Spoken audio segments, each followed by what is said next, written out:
Michael, it's a pleasure to meet you, and congratulations on the film. It's truly wonderful. Thank you. But I'd love to start with the idea that obviously you're coming into a franchise, the fourth film in, and there's elements of Bridget we love and the films that we love as the audience. How did you balance sort of honouring those elements, but also sort of putting your own unique filmmaker twist on it as well? Yeah, I mean, I think the first thing is it's such a gift as a filmmaker, in my mind anyway, to step into something which has so much richness. I mean, obviously you start with like this unbelievable cast. I mean, I can't even honestly imagine a deeper cast, you know, all the way through every single like character player in this, people coming and doing single scenes, you know, just because they love the franchise or they've been part of the franchise. Unbelievable. So I think for me, you want to honor it, right? Because the more of it, the better. So there's all kinds of like Easter eggs hidden through it. There's lots of little like glimpses and I think more than meets the eye when you first see it. You can go back and find things. And that's important to me because, you know, I enjoy that when I watch franchises, you know, when I watch films. In terms of like, I think any filmmaker, I think you'd feel like I can only make my version of it. Sure. That's all I know how to do. I would be terrible at copying someone else's style. So it's always going to be mine in the sense that, for better or for worse, you know what I mean? Like the things that I find funny are going to be in there, the things that I find emotional. But this particular subject matter, like where Bridget is in her life right now, lends itself, I think, to perhaps to the kind of films that I'm drawn to. Sure. So, you know, my hope is that it feels a little bit different, but with enough to hold on to. Well, I think it does, and I think what resonates so much about this as well is that, and I think this is what resonates about Bridget Jones as a character, is that it's a rom-com about adults for adults. You know, I think there's so many rom-coms that can be sanitized by the PG-13 element. Right. When you get the freedom of adults who get to drop F-bombs all the time and actually just talk about sex in such a casual way, is there a freedom in exploring things like love and romance when you don't sort of have that PG-13 sanitization to do that? That's a really good point. Yeah, because they talk like, you know, our mates talk. Yeah. You know, that is a real part of what this franchise has always been. You're right, really, because there's different kinds of like romantic comedies. There's a certain type of romantic comedy which is completely valid, and there's been some amazing ones, but where everyone is extra beautiful and they're all on a desert island, and do you know what I mean? And like that's that particular type of film. And then there's a different kind of rom-com that is more, I suppose, just about the way people live, like real. Like, and I put Bridget more in this particular Bridget anyway, more in that camp. You know, people are hopefully. It feels a bit like a real London, and people talk the way they talk, and they swear at each other, and all the rest of it.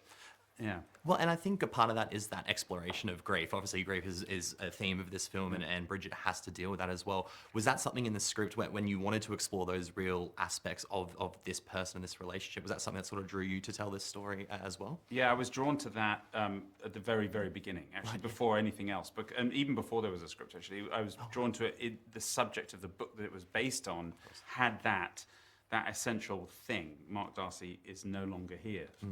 Right, and so then, like in the filmmaking process, because it was years before we started to film, you drill down and drill down and drill down. You almost have the luxury of time to talk to Renee and to talk to Hugh and to talk to everybody and drill into like how hard can we push this? How hard can we honestly? Where can we bring the audience? Right. And so that's the game. You sort of like, but yeah, the sense of loss and how a character as upbeat and kind of wonderful as Bridget, how does she handle it? That was really the engine of the film. And it's beautiful. I think I genuinely feel like it's the most emotional Bridget Jones. And this is coming as a fan of the franchise. I was very emotionally touched by this film. Thank you. I am a sucker for a one-shot, a long take. And I love the one you use in this film where Bridget is trying to solicit all the advice she's ever gotten from everyone around her, and how you block that scene is incredible. But I'm curious to know, as a director, how you narratively decide when you're going to do something like that. Why was the one shot important for that scene for you? Great, I love that you even sort of like connected to it, because it's a real challenge. That one is interesting because I sort of like introduced that element into the script, actually, just specifically because I think what could have been a more conventional montage, you know, cut to a scene in a bar where Shazza and Tom are telling her what to do, cut to a scene. I wanted to, at that part of the film, it's very near the beginning if someone hasn't seen it. So we're not giving too much away. At all. But the whole idea of that is how much advice you're bombarded with, really, and people meaning really well are sort of telling you how to feel. You must feel this. You mustn't feel this. And so I wanted it just to be part of her everyday life. Yeah. So to shoot it, I actually had this fantastic cast. We rehearsed it for about 3 or 4 hours, and they were literally hiding under the table, running off. So, like as the camera moves very smoothly through the kitchen, what you're not seeing is like, quick, duck, it was really fun. That's amazing. Like the choreography, that seems amazing. I love the choreography of the controlled chaos of the opening scene when we're sort of reintroduced into the world. I'm a big fan of Kingdom, and I know you worked, I love that show so much. So I'm curious to know whether any of the times you sort of working on fight scenes, that film, the choreography that goes in that sort of bleeds into choreography of a scene like that, where it's just Bridget trying to control her family life in this chaotic way. I will tell you what, like that is a connection that no one has come to me with Kingdom, on this whole world tour, and I love that. I was so connected to that show. I love it. If your viewers or listeners haven't seen it, find it. I recommend it too. It's brilliant. So good. But yeah, that does teach you an awful lot. The way that that is a very visceral experience watching that show, but it was something that taught me quite a lot in making of that. How you can access an emotional moment as well as a sort of really, really kinetic camera moving moment, and I've definitely learned those lessons. Yeah. What was the creative collaboration like with RENEE in that regard, and sort of bringing RENEE into this film, but you coming into and collaborating with her on that as well? It was central, as you would imagine, right? Like so ages, most of that like heavy lifting is done way before we get to the set. Sure. Ideally, it's all done before you get to the set, because then you have so little time when you're making a film, like in the day, that you just want to then like just dive into the material together. Yeah. So for us, it was lots and lots of meetings beforehand, and really understanding that we were making the same film, that we understood that we were going to try and sort of stretch the visual language of the franchise and the emotional language of the franchise a bit.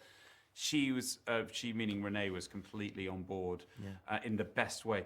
But she's such an expert on Bridget that she has like unbelievable insight into the character. So she would say something, oh, well, I see Bridget as this. Or at one point she said, Bridget never feels sorry for herself. Yeah.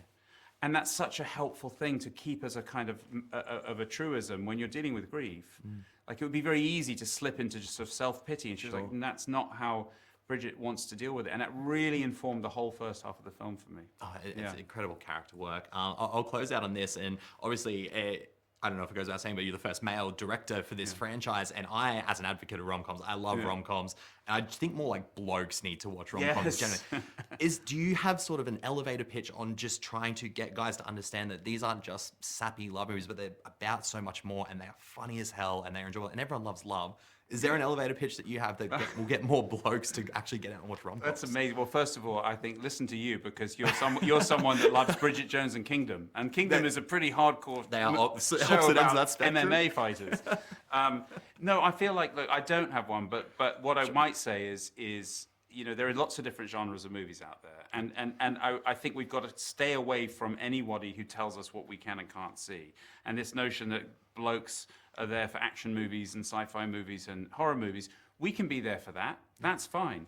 But, don't close yourself off to the only genre of film, I think, today in mass market big film that is talking about real life. Yeah. That is actually just really taking as its subject the thing that we're all experts on, which is how we live. Yeah. And as you say, it can take you from, a good one can take you from a really kind of hilarious moment to a really, really you're just leaning in and like drinking it up. And it's hard to find that in the kind of genres that men are supposed to like. I agree. A great story is a great story. A great movie is a great movie. And I genuinely connected with this movie so much. It's so funny. It's so heartfelt. So congrats on that. But thank you for taking the time to chat today. I really appreciate it. And I genuinely mean that. Kingdom, that movie is, that show is so good. It's awesome. Thank you so much. Thank you so much, Michael. I appreciate it. That was great. Thank you, everyone.